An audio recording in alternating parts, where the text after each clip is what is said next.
First ever factory outlet Mukunda jewellers ఈ నెల 23 వరకు శ్రావణ మాస సంబరాలు. బంగారు కొంటే వెండి ఫ్రీ. డైమండ్ ధర per carat 48,450.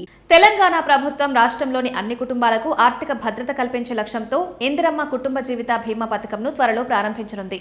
Deputy CM Mallu Bhatti Vikramarka June 9న జనగాం జిల్లాలోని బహిరంగ సభలో ప్రకటించినట్లు ఈ పథకం ఇందిరాగాంధీ జయంతి సందర్భంగా నవంబర్ 19న అమల్లోకి వస్తుంది. డెక్కన్ క్రానికల్ రిపోర్ట్ ప్రకారం రాష్ట్ర వ్యాప్తంగా సుమారు 1.15 కోట్ల కుటుంబాలకు ప్రతి ఒక్కరికి 5 లక్షల జీవిత బీమా కవరేజ్ లభిస్తుంది. ప్రభుత్వమే పూర్తి ప్రీమియం భరిస్తుంది కాబట్టి లబ్ధిదారులు ఏమీ చెల్లించాల్సిన అవసరం లేదు. ఈ పథకం కోసం బడ్జెట్లో 4,000 కోట్ల నిధులను కేటాయించారు. పేద, మధ్యతరగతి, ధనిక తేడా లేకుండా అన్ని కుటుంబాలకు వర్తించే ఈ యూనివర్సల్ స్కీమ్ ప్రకారం కుటుంబ యజమాని లేదా ప్రధాన సంపాదనదారు మరణించినప్పుడు నామినీకి మొత్తం మనీ ఇస్తారు. ఈ పథకం ప్రకటన 2026 మార్చి 20న అసెంబ్లీలో బడ్జెట్ ప్రవేశపెట్టిన సమయంలోనే జరిగింది.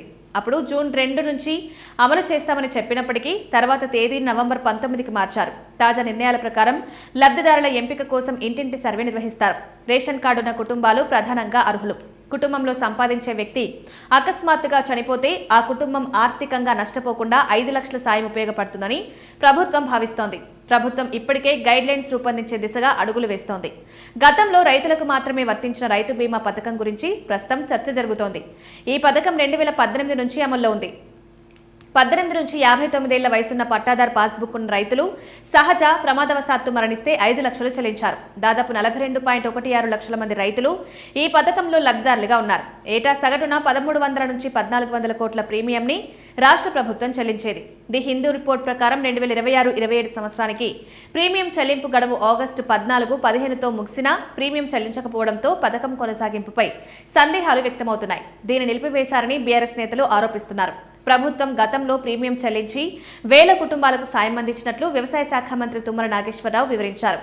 కొత్త ఇందిరమ్మ పథకం రైతులతో పాటు అన్ని కుటుంబాలకు విస్తరించడం ద్వారా సామాజిక భద్రత అందరికీ లభించినట్లవుతుందని ప్రభుత్వం చెబుతోంది. రైతు బీమాలో 2018 నుంచి లక్షల మంది రైతుల కుటుంబాలకు సాయం అందింది. ఉదాహరణకు వివిధ సంవత్సరాల్లో వేల మరణాలపై 5 లక్షల చొప్పున చెల్లింపులు జరిగాయి. కొత్త పథకం ద్వారా రైతుల సహా అందరికీ ఒకే రకమైన భరోసా కలుగుతుంది.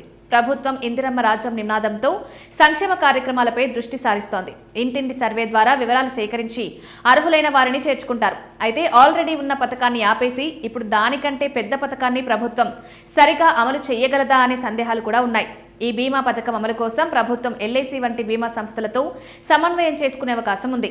లబ్ధిదారులు ప్రత్యేకంగా దరఖాస్తు చేసుకోవాల్సిన అవసరం లేకపోవచ్చు. సర్వే ద్వారా నమోదు జరుగుతుంది.